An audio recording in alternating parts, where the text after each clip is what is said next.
मुख्यमंत्री लाडकी बहीण योजनेनंतर आता मुख्यमंत्री लाडका भाऊ योजना देखील येत आहे, काय सांगा त्यावरती? काय निवडणुका डोळ्यासमोर ठेवून हे केलं जातं? माननीय मुख्यमंत्री महोदय आणि सरकार राज्यातील सगळ्याच भागांना, सगळ्याच व्यक्तींना, सगळ्या समाज घटकांना एकत्र येऊन राज्याच्या विकासाच्या कामाला लागलेला आहे.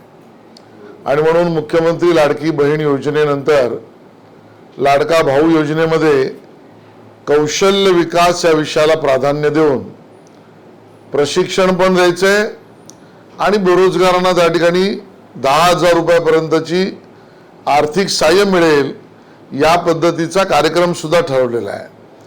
मला वाटतं 10 लाखाच्या वर युवक युवतींना याचा उपयोग होईल.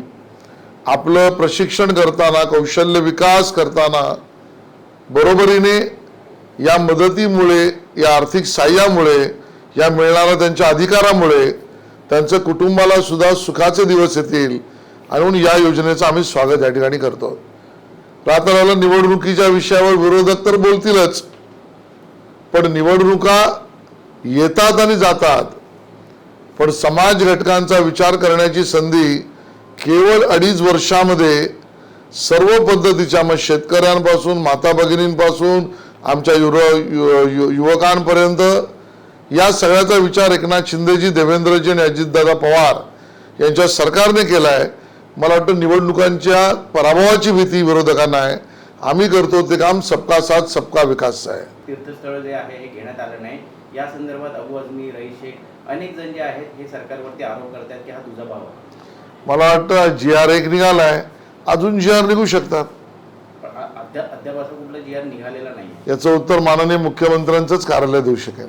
पण मुसलमानांवरती जाणीवपूर्वक अशा पद्धतीनं दुजाभाव केला जातो. मला असं वाटतं की कुठलाही भेदभाव हे सरकार करत नाही, करणार नाही, करण्याची अपेक्षा नाही. एक GR निघाल्यानंतर कधी कधी योजना पुढे जाते त्यावेळेला अन्य GR निघत असतात.